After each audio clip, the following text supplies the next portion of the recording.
ಕ್ರಾಂತಿ ಸಮಾಚಾರಕ್ಕೆ ಸ್ವಾಗತ. ನಾನು ಸುನಿಲ್ ಹೊಸಕೋಟೆ. ಇವತ್ತು ನಾನು ಧಾರವಾಡ ಜಿಲ್ಲೆಯಲ್ಲಿ ಒಂದು ವಿಶೇಷವಾದಂಥ ಸ್ಥಳದಲ್ಲಿದ್ದೀನಿ, ಜಾಗದಲ್ಲಿದ್ದೀನಿ. ಯಾಕಂತಂದರೆ ಅಲ್ಲಿ ಒಂದು ದೇವರ ಮಕ್ಕಳು ವಾಸಿಸಿರುವಂತಹ ಜಾಗ ಅಂತ ಹೇಳ್ಬೋದು. ಅದು ಫೋರ್ತ್ ವೇ ಫೌಂಡೇಶನ್. ಇಲ್ಲಿ ಸಾಕಷ್ಟು ವಿಕಲಚೇತನ ಮಕ್ಕಳಿಗೆ ಒಂದು ಕಲಿಕಾ ಕೇಂದ್ರ ಇದು.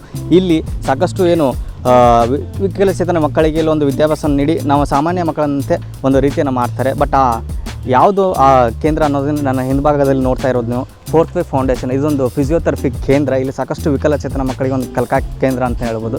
ಒಂದು ದೇವರ ಮಕ್ಕಳು ವಾಸಿಸಿರುವಂತಹ ಜಾಗ ಅಂತ ಹೇಳಿದರೆ ತಪ್ಪಾಗಲಾರ್ದಂತು.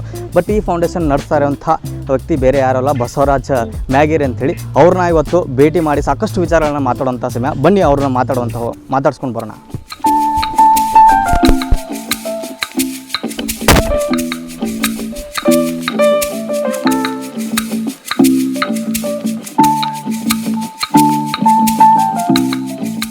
ಯಾವುದು ನಮ್ದು ನನಗೂ ಶಾಲೆಯಿಂದ ಫಿಸಿಯೋಥೆರಪಿ ಕೇಂದ್ರವನ್ನು ನಾವು ಸದ್ಯ ಧಾರವಾಡ ಜಿಲ್ಲೆಯಲ್ಲಿ ಪ್ರಾರಂಭಿಸಿದ್ದೀವಿ. ವಿಶೇಷ ಅಂತ ಅಂದ್ರೂ ಮಕ್ಕಳನ್ನು ಮೇನ್ ಸ್ಟ್ರೀಮಿಗೆ ಹೋಗಬೇಕು, ಮಕ್ಕಳು ಯಾವುದೇ ಮಗುವನ್ನು ಶಿಕ್ಷಣದಿಂದ ವಂಚಿತ ಆಗಬಾರ್ದು ಅಂತ ತಿಳ್ಕೊಂಡು ಉದ್ದೇಶ ಇಟ್ಕೊಂಡು ಫೋರ್ತ್ ವೇ ಫೌಂಡೇಶನ್ ನನಗೂ ಶಾಲೆ ಅಂತ ತಿಳ್ಕೊಂಡು ಒಂದು ಬೆಂಗಳೂರು NGO ಇದು.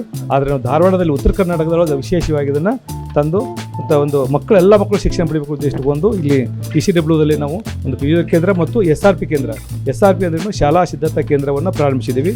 ಇದು ನಮ್ಮ ಧಾರವಾಡ ಜಿಲ್ಲೆಯಲ್ಲಿ ಒಟ್ಟು 7 ಕೇಂದ್ರಗಳಿದಾವೆ. ಅದರಲ್ಲಿ ಗ್ರಾಮೀಣದ್ದು ಒಂದಿದ್ದು. ಈ ಮಕ್ಕಳಿಗೆ ನಾವು ಏನು ಮಾಡ್ತಾ ಇದ್ದೀವಿ ಅಂದ್ರೆ ಬೆಳಗ್ಗೆ 11ರಿಂದ 4 ತನಕನೂ ಈ ಮಕ್ಕಳಿಗೆ ಯಾವ ಮಕ್ಕಳು ಡಿಸಬಿಲಿಟಿ ಒಳಗೆ ಕುಂಠಿತಿದೆ ಆ ಮಕ್ಕಳನ್ನು ನಾವು ಏನು ಮಾಡ್ತಾ ಇದ್ದೀವಿ ಫಿಸಿಯೋಥೆರಪಿ ಮಾಡಿಸಿ ಅವ್ರನ್ನ ಮುಖ್ಯವಾಣಿಗೆ ಬರಬೇಕು, ಆ ಮಕ್ಕಳನ್ನು ಸಮಾಜದ ಒಂದು ಮುಖ್ಯವಾಣಿಗೆ ಬರಬೇಕು ಅನ್ನೋ ಉದ್ದೇಶ ಎಲ್ಲರೂ ಬೇರೆ ಬೇರೆ ಊರಿಂದ ಬರ್ತಾರೆ. ಒಂದೇ ಒಂದು ಧಾರವಾಡ ಸಿಟಿ ಒಂದೇ ಅಲ್ಲ, ಇಡೀ ಧಾರವಾಡ ಜಿಲ್ಲೆ ಮತ್ತು ದಾಂಡೇಲಿ, ಅಳ್ನಾವರ, ಬೇರೆ ಎಲ್ಲ ಕಡೆಯಿಂದನೂ ಇಂಥ ಮಕ್ಕಳು ಬರ್ತಾ ಇದ್ದಾರೆ. ಇವರೆಲ್ಲರೂ ಪೇರೆಂಟ್ಸ್ಗಳು ಬೆಳಗ್ಗೆ ಕರ್ಕೊಂಡ್ಬಂದು ವಿಶ್ರಾಂತಿ ಕೊಡಿ. ಸದ್ಯ ಸ್ಟೆಪ್ ಬೈ ಸ್ಟೆಪ್ ಏನು ಮಾಡ್ತೀವಿ, ಮಕ್ಕಳು ಬಂದಾಗ ಅವರಿಗೆ ಫಿಸಿಯೋಥೆರಪಿ ಮಾಡಿ ಆ್ಯಕ್ಟಿವಿಟೀಸ್ ಮಾಡುವಂಥ ಮುಖಾಂತರ ನಿಮಗೆ ತೋರಿಸ್ತೇವೆ ನಾವು ಏನೇನು ನಾವು ನಮ್ಮಲ್ಲಿ ಮಾಡ್ತೇವೆ ಅಂತ. ಮಕ್ಕಳಿಗೆ ಇವರು ಫಿಸಿಯೋಥೆರಪಿ ಮಾಡೋ ಮುಖಾಂತರ ಮಕ್ಕಳನ್ನು ಅವರಲ್ಲಿ ಇದನ್ನು ಒಂದು ಆರೋಗ್ಯ ಮುಕ್ತವಾಗಿ ಅವ್ರನ್ನ ಮಾಡಬೇಕು, ಒಂದು ಸಮಾಜದಾಗ ಅವರು ಒಂದು ಸ್ಥಾನಕ್ಕೆ ಬರಬೇಕು ಅನ್ನೋ ಉದ್ದೇಶ ಅಂಕೇಶಿ ಇವರು ಬರೀ ಫಿಸಿಯೋಥೆರಪಿ ಒಂದೇ ಅಲ್ಲ, ಆ ಮಕ್ಕಳು ಫಿಸಿಯೋಥೆರಪಿ ಆದಮೇಲೆ ಬೇರೆ ಬೇರೆ ಆ್ಯಕ್ಟಿವಿಟೀಸ್ ಮಾಡುವ ಮುಖಾಂತರ ಅವ್ರನ್ನ ವೈದ್ಯರು ನೋಡ್ಕೊತಾರೆ. ಇವ್ರು ನಮ್ಮ ಡಾಕ್ಟರ್ ಸುಜಾತ ನಾಯ್ಕ್ ಅಂತೇಳಿ. ಇವರು ನಮ್ಗೆ ಇದೆಲ್ಲ ಬರುವ ಮಕ್ಕಳಿಗೆಲ್ಲ ಬೆಳಗ್ಗೆ 11ಕ್ಕೆ ಬಂದ್ರೆ 4 ತನಕ 5 ಗಂಟೆ ತನಕ ಇರ್ತಾರೆ. ಎಷ್ಟೇ ಮಕ್ಕಳು ಬಂದ್ರೂ ಅವರು ಬೇಸರ ಮಾಡ್ಕೊಳಲ್ಲ. ಮತ್ತು ಒಳ್ಳೆ ಒಂದು ಟ್ರೀಟ್ಮೆಂಟ್ ಆಗಿ 120 ಮಕ್ಕಳು ಇಂಪ್ರೂವ್ ಆಗಿದ್ದಾವೆ. ನಿಜವಾಗ್ಲೂ ಅವರು ಒಂದು ಹಾರಿಬಲ್ ವರ್ಕ್ ಮುಂದೆ ಮಾಡಿದ್ರು. 120 ಮಕ್ಕಳು ಇಂಪ್ರೂವ್ ಮಾಡಿದ್ದಾರೆ. ಅವ್ರ ಬಾಯಿನ ಏನು ಅನ್ನೋದನ್ನು ಕೇಳೋಣ ಡಾಕ್ಟರ್. ಅದನ್ನೊಂದು ಇಲ್ಲಿ ನಾನು ಸೆರೆಬ್ರಲ್ ಪಾಲ್ಸಿ ಮಕ್ಕಳನ್ನು ನೋಡ್ತೇನೆ. ಅಂದರೆ ಓನ್ಲಿ ಇಲ್ಲ, 21 ಡಿಸೀಸನ್ ಮಕ್ಕಳನ್ನು ನಾ ಇಲ್ಲಿ ಈ ಸಂಸ್ಥೆಯಿಂದ ನೋಡ್ತೀವಿ. ಆಮೇಲೆ ಇಲ್ಲೇನಿದೆ ಅಂದ್ರೆ ಹೊರಗಡೆ ಹೋಗಿ ಅವ್ರು ಟ್ರೀಟ್ಮೆಂಟ್ ತೊಗೊಳೋದಕ್ಕೆ 400-500 ಚಾರ್ಜಸ್ ಮಾಡ್ತಾರೆ. ಬಟ್ ನಮ್ಮ ಸಂಸ್ಥೆಯಿಂದ ಈ ನಗು ಸ್ಕೂಲಿಂದ ನಾವು ಉಚಿತವಾಗಿ ಟ್ರೀಟ್ಮೆಂಟ್ ಕೊಡ್ಲಿಕ್ಕತ್ತೀವಿ. ಅವ್ರ ಕಡೆಗಿಂದ ಒಂದೇನೂ ತೊಗೊಲಿಕ್ಕತ್ತಿಲ್ಲ. 11ರಿಂದ 4 ಬಂದರೂ ಪೇರೆಂಟ್ಸ್ ನಾವೇನು ಹೇಳಿದ್ದೆಲ್ಲ ಎಕ್ಸಸೈಸ್ ಮಾಡಿಸಿ ಮಧ್ಯಾಹ್ನ 3 ಗಂಟೆ ತನಕನೂ ಮಕ್ಕಳ ಜೊತೆನೇ ಇರ್ತಾರೆ. ಆಮೇಲೆ ಯಾವ ಮಕ್ಕಳಿಗೂ ಭೇದ ಭಾವ ಅಂತ ಮಾಡೋಂಗಿಲ್ಲ. ಬಟ್ ಇಲ್ಲಿಂದ ನಾವು 0 to 16 years ಮಕ್ಕಳನ್ನ ನಾವು ನೋಡ್ತೀವಿ. ಬಟ್ ನಾ ಏನಂತೀನಂದ್ರೆ ಈಗಿನ ಕಾಲೊಳಗೆ ಹಳ್ಳಿ ಒಳಗೆ ಏನಾಗೈತಿ, ಜಾಸ್ತಿ ರಿಲೇಷನ್ ಮ್ಯಾರೇಜ್ ಆಗೈತಿ. ಅದನ್ನು ನಾವು ಅವೇರ್ನೆಸ್ ಪ್ರೋಗ್ರಾಮ್ ಮಾಡಬೇಕಾಗ್ತೈತಿ. ಯಾಕಂದರೆ ಈಗ ಹಳ್ಳಿಯೊಳಗೆ ನೋಡ್ರಿ, ಈಗ ಆಲ್ಮೋಸ್ಟ್ ನಾವು ಕೇಸ್ ಸ್ಟಡಿ ಮಾಡಿದಾಗ ಆಲ್ಮೋಸ್ಟ್ ರಿಲೇಷನ್ ಮ್ಯಾರೇಜಿಂದ ಇಂಥ ಮಕ್ಕಳು ಹುಟ್ಲಿಕ್ಕೆ ಕಾರಣ ಐತಿ. ಆಮೇಲೆ ತಾಯಿ ತನ್ನ ಗರ್ಭಾವತಿಯೊಳಗಿದ್ದಾಗ ಆವಾಗ ಪೌಷ್ಟಿಕ ಆಹಾರವನ್ನು ತೊಗೊಲಿಲ್ಲ ಅಂದರೂ ಆ ಟೈಮ್ ಒಳಗೂ ಈ ಟೈಪ್ ಆಗ್ತದೆ. ಆಮೇಲೆ ಈಗ ಗೌರ್ಮೆಂಟ್ ಹಾಸ್ಪಿಟ್ಲಿಗೆ ಹೋಗಿರ್ತಾರೆ. ಅಲ್ಲಿ ಹೋದ ಕೂಡ ಏನಾಗ್ಬಿಡ್ತೈತಿ, ಇಲ್ಲ ನಿಮಗೆ ಸಿಸರಿನ್ ಮಾಡಬೇಕು, ಫೋರ್ಸೆಪ್ ಡಿಲಿವರಿ. ಆ ಫೋರ್ಸೆಪ್ ಡಿಲಿವರಿ ಮಾಡೋ ಮುಂದೆ ಆ ಮಗುಗೆ ಬ್ರೇನ್ ಒಳಗೆ ಇದು ಪ್ರಾಬ್ಲಮ್ ಆಗ್ತದೆ. ಆವಾಗ ಇಂಥ ಮಕ್ಕಳು ಇರ್ತಾವೆ.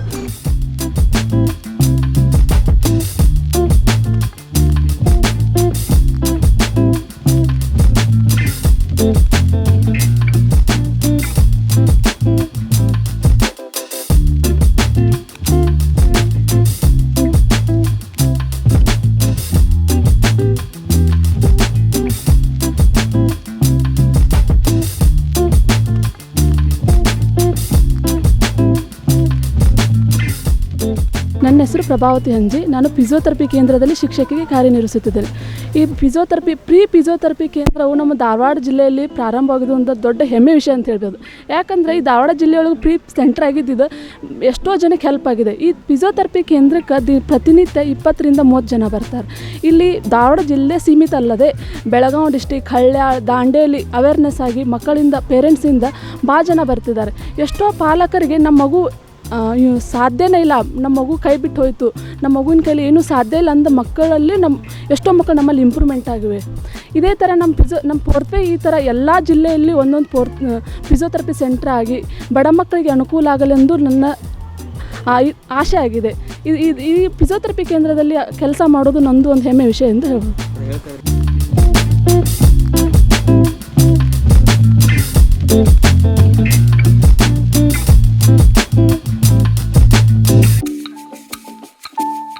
ತುಂಬ ಖುಷಿ ಅನ್ನಿಸ್ತದೆ. ಅಂದರೆ ಇಂಥ ಮಕ್ಳಿಗೆ ನಾವು ಇಂಪ್ರೂವ್ಮೆಂಟ್ ಮಾಡಿದ್ರೆ ತಂದೆ ತಾಯಿನೂ ಖುಷಿ ಆಗ್ತಾರೆ. ಆಮೇಲೆ ಪೇರೆಂಟ್ಸ್ ನೊಂದು ಬಂದಿರ್ತಾರೆ. ನೊಂದು ಬಂದ ಕೂಡಲೇ ಅವ್ರಿಗೆ ನಾವು ಇಂಥ ಮಕ್ಕಳಿಗೆ ನಾವು ಇಂಪ್ರೂವ್ಮೆಂಟ್ ಆಗ್ತದೆ. ದೇವ್ರು ಎಲ್ಲ ಇಂಥ ಮಕ್ಕಳದಲ್ಲಿ ಒಂದೊಂದು ಟ್ಯಾಲೆಂಟ್ ಕೊಟ್ಟಿರ್ತಾನೆ. ಆ ಟ್ಯಾಲೆಂಟನ್ನು ಕೊಟ್ಟಿಸಿ ನಾವು ಗುರುತಿಸಿ ಅಂಥ ಮಕ್ಕಳಿಗೆ ಮುಂದೆ ತರಬೇಕಂತ ಹೇಳ್ತೀನಿ. ಅಂದರೆ ನಾರ್ಮಲ್ ಮಕ್ಕಳಿಗೆ ಟ್ರೀಟ್ ಮಾಡೋಕ್ಕಿಂತ ಇಂಥ ಮಕ್ಕಳಿಗೆ ಎಲ್ಲರೂ ಸಪೋರ್ಟ್ ಮಾಡಿದರೆ ಭಾಳ ಚಲೋ ಅನ್ನಿಸ್ತದೆ.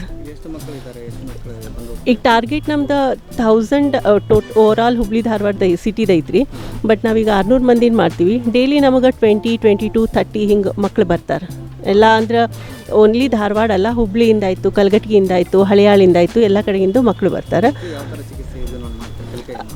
ಫಸ್ಟ್ ಅಂದರೆ ನಾವು ಫಿಸಿಯೋಥೆರಪಿ ಅಂದರೆ ಏನು, ವಿದೌಟ್ ಮೆಡಿಸನ್ ಅಂದರೆ physiotherapy means with electrical modalities with ಎಕ್ಸಸೈಸಿಂದ ನಾವು ಚಿಕಿತ್ಸೆ ಕೊಡ್ತೀವಿ ಮಕ್ಕಳಿಗೆ. ಆಮೇಲೆ ಇಲ್ಲಿ ನಮ್ಗೆ ಎಲೆಕ್ಟ್ರಿಕಲ್ ಮೊಡ್ಯಾಲಿಟೀಸ್ ಅಂದರೆ ಮಸಲ್ ಸ್ಟಿಮ್ಯುಲೇಟರ್ ಅಂದರೆ ಫಂಕ್ಷನಲ್ ರಿಎಜುಕೇಷನ್ ಆಫ್ ದ ಮಸಲ್. ಆ ಮಸಲ್ ಏನು ಇದಾಗಿರ್ತದಲ್ಲ, ಗಟ್ಟಿ ಇರ್ತದಲ್ಲ, ಅದ್ರ ಸಲುವಾಗಿ ಅದನ್ನು ಬ್ಲಡ್ ಸರ್ಕ್ಯುಲೇಷನ್ ಆಗ್ಲಿಕ್ಕೆ ಕೊಡ್ತೀವಿ. ಆಮೇಲೆ ಡೈಲಿ ಎಕ್ಸಸೈಸ್ ಹೇಳ್ಕೊಡ್ತೀವಿ. ಆಮೇಲೆ ಪೇರೆಂಟ್ಸ್ಗೂ ಹೇಳ್ತೀವಿ. ಅಂದರೆ 3 ಇಂದ 4 ಟೈಮ್ ಮನೆಗೂ ಎಕ್ಸಸೈಸ್ ಬೇಕು. ಓನ್ಲಿ ಡಾಕ್ಟರ್ಸ್ ಅದಾಯಿತು, ನಮ್ಮ ಟೀಚರ್ಸ್ ಅದಾಯಿತು ಅಂತ ಇಲ್ಲ. ಮನ್ಯಾಗ ಅವ್ರು ಎಷ್ಟು ಪ್ರಯತ್ನ ಮಾಡ್ತಾರ ಆ ಮಕ್ಕಳು ಡೆಫಿನೆಟ್ಲಿ ಇಂಪ್ರೂವ್ಮೆಂಟ್ ಆಗ್ತಾರೆ. ಬಂದಂಥ ಪಾಲಕರು ಫಸ್ಟ್ ಏನು ಹೇಳ್ತಾರೆ, ಡಾಕ್ಟ್ರ್ ಕಡೆಗೆ, ನ್ಯೂರೋಲಾಜಿಸ್ಟ್ ಕಡೆಗೆ ಹೋಗಿರ್ತಾರೆ, ಕನ್ಸಲ್ಟ್ ಮಾಡ್ತಾರೆ. ಅವಾಗ ಅಲ್ಲಿ KMC ಆಯಿತು, ಎಲ್ಲ ಗೌರ್ಮೆಂಟ್ ಹಾಸ್ಪಿಟಲ್, ಪ್ರೈವೇಟ್ ಹಾಸ್ಪಿಟ್ಲೋಗಿ ಏನು ಹೇಳ್ಬಿಡ್ತಾರೆ, ಇಲ್ಲ ಈ ಮಕ್ಕಳು ಇಂಪ್ರೂವ್ಮೆಂಟ್ ಆಗಂಗಿಲ್ಲ. ಫಸ್ಟ್ ಆಫ್ ಆಲ್ ಅವ್ರದ್ದು ಹೋಗಂದ್ರೆ ನೆಗೆಟಿವ್ ಹಾಕಿಬಿಡ್ತಾರೆ, ಇರೋ ಅಷ್ಟು ದಿನ ನೋಡ್ರಿ ಅಂತಾರೆ. ಅದನ್ನು ಏನು ಹೇಳ್ತೀನಿ, ಆ ಟೈಪ್ ಆ ಮಕ್ಕಳಿಗೆ ಪೇರೆಂಟ್ಸಿಗೆ ಹೇಳಲಿಕ್ಕೆ ಹೋಗಬೇಡ್ರಿ. ಅದು ಡೆಫಿನೆಟ್ಲಿ ಫಿಸಿಯೋಥೆರಪಿ ಮಾಡಿಸ್ರಿ.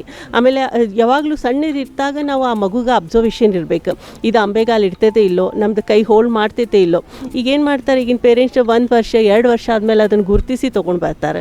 ಅದಕ್ಕೆ ಮುಂಚೆನೇ ಇದನ್ನು ಮಾಡಬೇಕಂತ ಹೇಳ್ತೇನೆ, ಗುರುತಿಸ್ಬೇಕಾಗ್ತದೆ.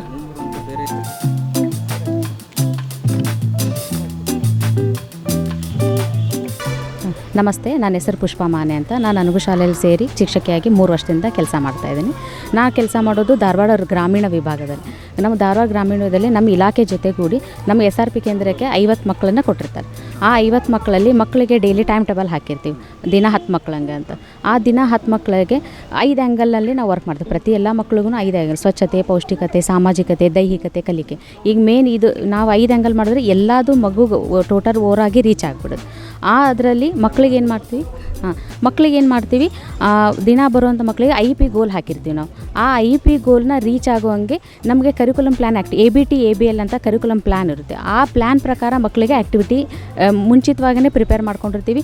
ನಾಳೆ ಬರೋ ಮಕ್ಕಳಿಗೆ ಯಾರು ಪೇರೆಂಟ್ಸ್ ಈಗ ಸ್ಕೂಲಲ್ಲಿ ರೆಗ್ಯುಲರ್ ಹೋಗ್ಬೇಕು ಅನ್ನೋದು ಒಂದು ಇಂಟೆನ್ಷನ್, ಆದರೆ ಇಲ್ಲಿ ಹಂಗಿರೋಂಗಿಲ್ಲ. ಮುಂದೆ ನಾಳೆ 10 ಜನ ಬರೋ ಮಕ್ಕಳಿಗೆ ನಾವು ಇವತ್ತು ಹಿಂದಿನ ದಿನವೇ ಕಾಲ್ ಮಾಡಿ ಹೇಳ್ತೀವಿ. ಆ ಟೈಮ್ ಟೇಬಲ್ ಪ್ರಕಾರ ಇಲ್ಲಿ ಸ್ಪೀಚ್ ಥೆರಪಿನೂ ಕೊಡಿಸ್ತೀವಿ ನಾವು. ಡಾಕ್ಟರ್ ಡೀಮಾ ಅಂತ ಆನ್ಲೈನ್ ಸೆಷನ್ನಿಂದ ಬರ್ತಾರೆ. ಆ ಸ್ಪೀಚ್ ಥೆರಪಿನೋ ಮಕ್ಕಳಿಗೆ ಈಗ ಹಾಸ್ಪಿಟ್ಲಿಗೆ ಹೋಗ್ಲಿಕ್ಕೆ ಆಗೋದಿಲ್ಲ, ಇಲ್ಲ ಮನೆಯಲ್ಲಿ ಇದು ಮಾಡೋಕ್ಕೆ, ಹಂಗಾಗಿ ಸ್ಪೀಚ್ ಥೆರಪಿಯಲ್ಲಿ ಸೆಷನ್. ಆ ಸ್ಪೀಚ್ ಥೆರಪಿ ಬೇಸ್ಡ್ ಆ್ಯಕ್ಟಿವಿಟಿನೂ ಮಾಡಿಸ್ತೀವಿ, ಕರಿಕ್ಯುಲಮ್ ಬೇಸ್ಡ್ ಆ್ಯಕ್ಟಿವಿಟಿನೂ ಮಾಡಿಸ್ತೀವಿ. ಈಗ ಮಕ್ಕಳು ಶಾಲೆಗೆ ಹೋಗೋದಿಲ್ಲ, ಆ ಮಗು ಮನೆಯಲ್ಲಿರುತ್ತಂಥ ಪಾಲಕರ ಅಭಿಪ್ರಾಯ. ಅದಕ್ಕೆ ಇಲ್ಲಿ ಕರ್ಕೊಂಬಂದಿರ್ತಾರಲ್ಲ, ಆ ಸಿಲೆಬಸ್ ಇಲ್ಲಿ ಕ್ರಿಯೇಟ್ ಮಾಡ್ತೀವಿ. ನನಗೂ ಸ್ಕೂಲ್ ಇದೆ ಅಂತ ಮಗುಗೆ ತುಂಬ ಹೆಮ್ಮೆ ಇದೆ. ಈಗ ಎಷ್ಟೋ ಮಕ್ಕಳಿಗೆ ತುಂಬ ಇದೆ ನನ್ನ ಶಾಲೆ ಅಂತ ಬರ್ತಾರೋ. ಈಗ ಅಲ್ಲಿ ಶಾಲೆಗಿಂತ ಎಲ್ಲ ಕಡೆ ಶಾಲೆ ಇರುತ್ತೆ, ಆದರೆ ನನಗೂ ಶಾಲೆ ಇದೆ ಅನ್ನೋದು ಮಗುಗೆ ಒಂದು ಹೆಮ್ಮೆ. ಹಾಗಾಗಿ ನಮ್ಮ ಟೈಟಲ್ ಇರೋದೇ ನನಗೂ ಶಾಲೆ ಅಂತ. ಆ ಮಕ್ಕಳು ಈಗ ಅದಕ್ಕೊಂದು ಅರ್ಥ ಕೊಟ್ಟಿದ್ದಾರೆ ಮಕ್ಕಳು. ಈಗ ನನಗೂ ಶಾಲೆ ಇದೆ ಅಂತ ಅವ್ರು ಹೆಮ್ಮೆಯಿಂದ ಹೇಳ್ಕೊತಾರೆ. ನಮ್ಮ ಟೀಚರ್ ಈಗ ಮನೇಲಿ ಅಕ್ಕ ತಂಗಿ ಎಲ್ಲ ಬ್ಯಾಗ್ ಹಾಕ್ಕೊಂಡು ಹೋಗುವಾಗ ಆ ಮಗುಗೂ ಫೀಲ್ ಇರ್ತೈತೆ, ಯಾಕಂದ್ರೆ ಪೇರೆಂಟ್ಸ್ ಮನೇಲಿ ಇಟ್ಕೊಂಡು ಕೂತಿರ್ತಿದ್ರು. ಈಗ ಆ ಮಗುನೂ ಬ್ಯಾಗ್ ಹಾಕ್ಕೊಂಡು, ಆ ಮಗುಗೂ ಪುಸ್ತಕ, ನಂದು ಬಟ್ಟೆ, ನಂದು ಬ್ಯಾಗ್ ಅಂತಂದು ಆ ಮಗುಗೆ ಈಗ ನನಗೂ ಶಾಲೆ ಇದೆ, ನಾನು ಹೋಗ್ಬೇಕು. ಮನೇಲಿ ಪೇರೆಂಟ್ಸ್ ನಾವು ಕಾಲ್ ಮಾಡಿ ಹೇಳಿದ ತಕ್ಷಣ ನೆಕ್ಸ್ಟ್ ಮಕ್ಕಳೇ ಪೇರೆಂಟ್ಸಿಗೆ ಇದು ಮಾಡ್ತಾಯಿದ್ದಾರೆ, ನಾ ಶಾಲೆಗೆ ಹೋಗ್ಬೇಕಮ್ಮ, ಟೀಚರ್ ಫೋನ್ ಮಾಡ್ಯಾರು. ತಿಳಿದೇ ಇರೋ ಮಕ್ಕಳು ಅಂತ ಅನ್ನೋಂಗಿಲ್ಲ, ಆ ಮಕ್ಳಿಗೆ ಸಮೇತ ನನಗೆ ಸ್ಕೂಲು, ನಮ್ಮ ಟೀಚರ್ ಅಂತ ತಕ್ಷಣ ಒಂದು ಸ್ಮೈಲ್ ಮುಖಾಂತರ ಆದರೂ ರಿಯಾಕ್ಷನ್ ಕೊಡ್ತಾಯಿದ್ದಾರೆ.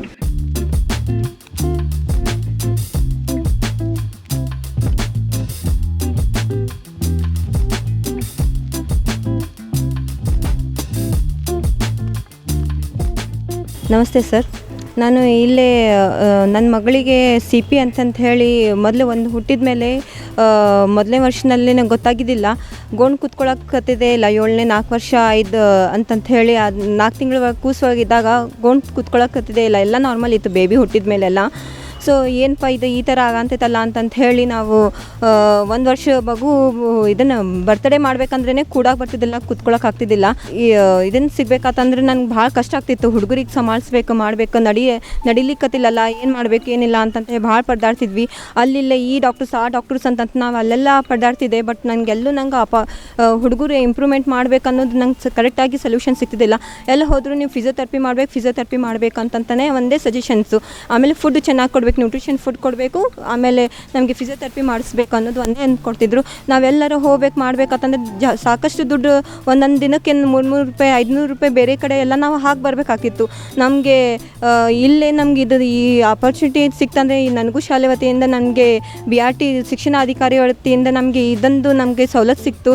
ಸೊ ಇಲ್ಲೇ ಫಿಸಿಯೋಥೆರಪಿ ಆಯ್ತು ಅಂತ ಹೇಳಿ ನನಗೊಂದು ಕ್ಯಾಂಪ್ ನಡೀತಾ ಇತ್ತು, ಒಂದು ಉಣ್ಕಲ್ಲಲ್ಲೇ ಮೆಡಿಕಲ್ ಕ್ಯಾಂಪು. ಅಲ್ಲೇ ನನಗೆ ಬಸವರಾಜ್ ಸರ್ ಅವರು ಸಿಕ್ಕರು. ಸೊ ಅವ್ರು ಹೇಳಿದ್ರು, ಸಜೆಷನ್ ಮಾಡಿದರು, ಇಲ್ಲಮ್ಮ ನಾವು ಈ ಥರ ನಾವು ಇನಾಗ್ರೇಷನ್ ಫಂಕ್ಷನ್ ಇಟ್ಕೊಂಡೇವಿ, ಈ ಥರ ನಾವೆಲ್ಲ ಮುಂದೆ ಫಿಸಿಯೋಥೆರಪಿ ಎಲ್ಲ ರೀತಿ ಅಂತ ನಿಮ್ಗೆ ಪೇರೆಂಟ್ಸಿಗೆ ಅನುಕೂಲ ಆಗಲಿ ಅಂತೆ, ಅಮೌಂಟ್ ಫೀಸ್ ಇಲ್ಲಾರ್ದೆ ನಿಮಗೆ ಈ ಥರ ನಿಮ್ಗೆ ಫೆಸಿಲಿಟಿ ಸಿಗ್ತೈತಿ. ನೀ ಇಷ್ಟೆಲ್ಲ ಇಲ್ಲೆಲ್ಲ ಇದಕ್ಕೆ ಯಾಕೆ ಪರದಾಡ್ತೀಮ್ಮ ನೀನು, ಅಮೌಂಟ್ ಇಲ್ಲಾರ್ದೆ ಇಲ್ಲೆಲ್ಲ ನಿಮಗೆ ಚೆನ್ನಾಗಿ ಫಿಸಿಯೋಥೆರಪಿ ಆಗ್ತೈತಿ, ಹುಡುಗರಿಗೂ ಇಂಪ್ರೂವ್ಮೆಂಟ್ ಆಗ್ತೈತಿ, ನೀನು ಚಿಂತೆ ಮಾಡಬೇಡ ಅಂತ ಬಸ್ಸು ಸರ್ ಸಜೆಷನ್ಸ್ ಮಾಡಿದರು ಇಲ್ಲೇ ಬರಲಿಕ್ಕೆ.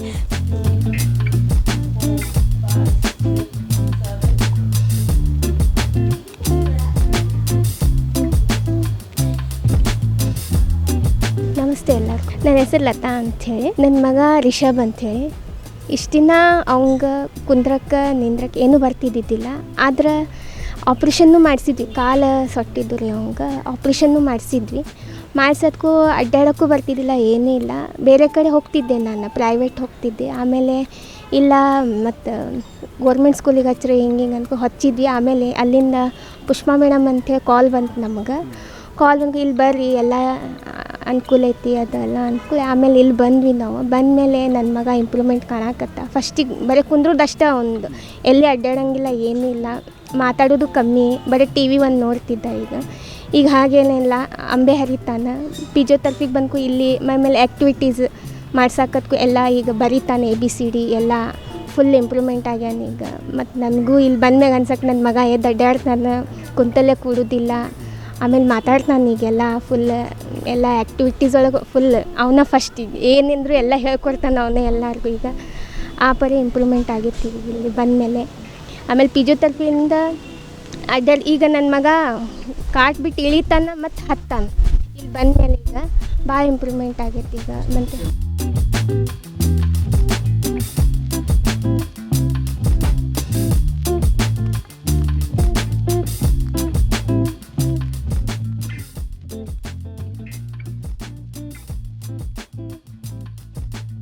ನಮಸ್ಕಾರ ಸರ. ಹಾಂ, ಈಗ ನನ್ನ ಮಗಳಿಗೆ 14 ವರ್ಷ ರೀ. ಆಕೆ 6 ವರ್ಷ ಇದ್ದಾಗ ನಾವು ಮನ್ಯಾಗ ಇದ್ವಿ, ಇದ್ರ ಬಗ್ಗೆ ನಮ್ಗೆ ಗೊತ್ತಿದ್ದಿರ್ಕಿಲ್ಲ. ನಮ್ಮ ಮನೆಗೆ ಹುಡ್ಕೊಂಬಂದ್ರೆ ಬಸವರಾಜ್ ಸರ್.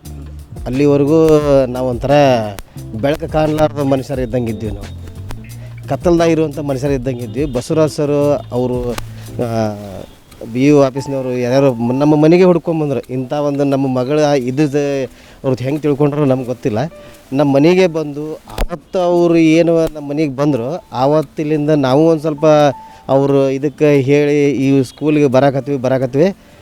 ಅವತ್ತು ನಮ್ಮ ಮಗಳು ಸರಿಯಾಗಿ ಅಡ್ಡಾಡ್ತಿರ್ಕಿಲ್ಲ, ಕುಂದಿರ್ತಿರ್ಕಿಲ್ಲ. ಬಟ್ ಇವತ್ತಿನೊಳಗೆ ಆಕೆ ಕುಂದಿರ್ತಾಳೆ, ಅಡ್ಡಾಡ್ತಾಳೆ, ಎಲ್ಲ ಮಾಡ್ತಾಳ್ರಿ. ಆಮೇಲೆ ಆಕೆಗೆ ಓದು ಬರ ಗೊತ್ತಿದ್ದಿರ್ಕಿಲ್ಲ. ಈಗ ಆಕೆ 0, 1, 2, 3ವರೆಗೂ ಅಂಕಿ ಬರಿತಾಳೆ. ಆಮೇಲೆ ನಾನು ತಂದೆಯಾಗಿ ಆಕಿನ ಕಂಟ್ರೋಲ್ ಮಾಡೋಕ್ಕಾಗೋದಿಲ್ಲ, ಟೀಚರ್ ಕಂಟ್ರೋಲ್ ಮಾಡ್ತಾರೆ. ಅವ್ರ ಮಾತಿಗೆ ಅಷ್ಟು ಆಕಿ ಇದನ್ನು ಮಾಡ್ತಾಳೆ, ನಮಗೆ ಮಾಡೋಕ್ಕಾಗೋದಿಲ್ಲ. ತಂದೆಯಾಗಿ ನನಗೆ ಮಾಡೋಕ್ಕಾಗೋದಿಲ್ಲ. ಒಂಥರ ಈ ಸ್ಕೂಲು ಏನೋ ನಮ್ಮ ಒಂದು ಸ್ಪೆಷಲಾಗಿ ಹೇಳ್ಬೇಕಂದ್ರೆ ನಮ್ಮ ಪಾಲಿಗೆ ಒಂದು ಅವ್ರಿಗೆ ಮಕ್ಕಳ ಪಾಲಿಗೆ ಒಂದು ಇದು ಇದ್ದಂಗಿದೆ. ಮನೆಗಿಂತ ಹೆಚ್ಚಿಗೆ. ಯಾಕಂದರೆ ಇಲ್ಲಿರುವಂಥ ಟೀಚರ್ಗಳು ಎಲ್ಲ ಸ್ಟಾಫು ಬಸವರಾಜ್ ಸರ್ ಅವ್ರದ್ದು ಎಲ್ಲ ಮಕ್ಕಳಿಗೆ ಭಾಳ ಹೆಲ್ಪ್ ಐತೆ. ಆದರೆ ಇನ್ನೂ ಭಾಳ ಜನ ಇಂಥ ಹುಡುಗರು ಅದಾರ, ಅವ್ರಿಗೆಲ್ಲ ಗೊತ್ತಾಗಬೇಕು ಇಂಥದ್ದೊಂದು ಐತಿ ನಮ್ಮ ಧಾರವಾಡದಾಗ ಅಂತೇಳಿ. ಅದನ್ನು ಸ್ವಲ್ಪ ನೀವು ಮೀಡಿಯಾದವ್ರು ಒಂದು ಸ್ವಲ್ಪ ಇದನ್ನು ಮಾಡಬೇಕು. ಅದೊಂದು ಸ್ವಲ್ಪ ಭಾಳ ಈಗ ಮೊದಲೆಲ್ಲ ನಾವು ಡೈಲಿ ಬಂದು ಹೋಗೋದು ಮಾಡೇವ್ರಿ. ಈಗ ಒಂದು ಸ್ವಲ್ಪ ಯಾವಾಗಾರ ನಮ್ಗೆ ಮನ್ಯಾಗ ಕೆಲಸ ಇದ್ದಾಗ ಬರೋದಿಲ್ಲ. ಇಲ್ಲಾಂದ್ರೆ ಬೆಳಿಗ್ಗೆ ಬಂದು ಸಾಯಂಕಾಲ ಮಟ್ಟ ನಮ್ಮ ಮನೆಯವ್ರು ಇಲ್ಲೇ ಕುಂತ್ಕೊಂಡು ಇದನ್ನು ಮಾಡ್ಕೊಂಡು ಹೋಗ್ಯಾರ. ಅದು ಹಂಗೆಲ್ಲ ಇದ್ದಿದ್ದಕ್ಕೇ ಈಗ ನಮ್ಮ ಹುಡುಗಿ ಈ ಥರ ಆರಾಮಾಗೈತೆ. ಇಲ್ಲ ಅಂತಂದ್ರೆ ಯಾವತ್ತೋ ಒಂದು ದಿವಸ ಪಾಪ ಅವ್ರು ಆಗಲೇ ಹೇಳ್ದಂಗೆ ಒಂದು ದಿವ್ಸ ಬರೋದು ಒಂದು ದಿವ್ಸ ಬಿಡೋದು ಮಾಡಿದ್ರೆ ಕೆಲಸ ಆಗೋದಿಲ್ಲ. ಸ್ವಲ್ಪ ಭಾಳ ತಾಳ್ಮೆ ಬೇಕು ರೀ. ಯಾಕಂದ್ರೆ ನಾನು ಬಾಪೂಜಿ ಹಾಸ್ಪಿಟ್ಲ್ ದಾವಣಗೆರೆ ಬಾಪೂಜಿ ಹಾಸ್ಪಿಟ್ಲ್ ತೋರಿಸಿದೆ, ಹುಬ್ಳಿಯಾಗ ತೋರಿಸಿದೆ, ದುಗ್ಗಾಣಿ ಡಾಕ್ಟ್ರ್ ಕಡೆ ಎಲ್ಲಿ ಹೋದರೂ ನನ್ನ ಮಗಳಿಗೆ ಇದನ್ನ ಕಡೆಗೆ ಮೆಂಟಲ್ ಹಾಸ್ಪಿಟ್ಲಿಗೆ ತೋರಿಸಿದೆ. ಅವರು ವರ್ಷಾನುಗಟ್ಟಲೆ ಗುಳಿಗೆ ಹಾಕ್ಕೊಂತ ಹೋಗ್ರಿ ಅಂತಂದ್ರೆ ಅದು ಏನು ಬರೀ ನಿದ್ದೆ ಗುಳಿಗೆ ನಿದ್ದೆ ಗುಳಿಗೆ ಹಾಕಿದ ಕೂಡಲೇ ಮಕ್ಕೊಂಡ್ಬಿಡ್ತಿದ್ಲು. ನಮಗೆ ಬೇಜಾರು. ಈಗ ಯಾವತ್ತು ಮಾತಾಡ್ಕೊಂತಿರ ಗುಳಿಗೆ ಹಾಕಿದ ಕೂಡಲೇ ಮಕ್ಕೊಂತಾಳಂತೆ. ಗುಳಿಗೆ ಬಿಟ್ವಿ. ಗುಳಿಗೆ ಬಿಟ್ಟು ಎಲ್ಲ ಆದಮೇಲೆ ಇವ್ರಿಗೆ ಏನು ನಮಗೂ ಶಾಲೆ ಇದನ್ನು ಈ ಬಸವರಾಜ್ ಸರ್ ಬಂದಮೇಲೆ ಇಲ್ಲಿಗೇನು ರೂಢ ಆತ ಹುಡುಗಿ. ಆವಾಗಲಿಂದ ಆಕೆ ಶಾಲೆ ಅಂದ್ರೆ ಹೋಗ್ತಿರ್ಕಿಲ್ಲ, ಸರಿಯಾಗಿ ನಡೆಯಕ್ಕೆ ಬರ್ತಿರ್ಕಿಲ್ಲ. ನಾವು ಕುದಿಸಿ ಬರ್ತಿದ್ವಿ ಹೋಗಿ ಗೌರ್ಮೆಂಟ್ ಶಾಲೆಗೆ ಅಲ್ಲೇ ನಡೆದಾಗ. ಆವಾಗಲಿಂದ ಇಲ್ಲಿ ಇವರು ಸ್ವಲ್ಪ ಹತ್ತಿರ ಆಗಿ ಆಕೆ ಇಲ್ಲಿಗೆ ಬರೋಕೆ ಇಷ್ಟಪಡಕತ್ಲು. ಆ ಶಾಲೆಗೆ ಹೋಗಲಿಲ್ಲ. ಆದ್ರಪ್ಪ ಅಂತಂದ್ರೆ ಆಕೆಗೆ ಭಾಳ ತಲೆ ಭಾಳ ಶಾರ್ಪ್ ಆಗ್ಯದ್ರಿ. ಸಾಕು ನಮಗೆ ನಮಗೆ ನಾವೇನು ಜೀವನದಾಗ ಆಕೆ ಈ ಥರ ಹಾಕಾಳಂತ ನಾನು ಅಂದ್ಕೊಂಡಿರ್ಕಿಲ್ಲ. ನನ್ನ ಮಗಳು ಇಷ್ಟು ಈ ಮಟ್ಟಿಗೆ ಡೆವಲಪ್ ಹಾಕಾಳಂತ ಅಂದ್ಕೊಂಡಿರ್ಕಿಲ್ಲ. ಇವತ್ತಕ್ಕೆ ಹಂಗೆ ಆಗಲ್ಲ ಅಂದ್ರೆ ಇವರೇ ಕಾರಣ. ಅದಕ್ಕೆ ಬಸವರಾಜ್ ಸರ್, ನಮ್ಮ ಟೀಚರ್ಸ್, ಇವರೇ ಎಲ್ಲ ಕಾರಣ. ಸಾಕು ನಮ್ಗೆ ಅದೊಂದು ಸಂತೋಷ ಐತ್ರಿ. ನಾವು ಪೇರೆಂಟ್ಸ್ ಮಾಡಲಾರ್ದ ಟೀಚರ್ಸ್ ಮಾಡ್ರೆ ಬಸವರಾಜ್ ಸರ್ ಮಾಡ್ರೆ ಅದೊಂದು ಭಾಳ ಸಂತೋಷ ಐತೆ ನಮಗೆ.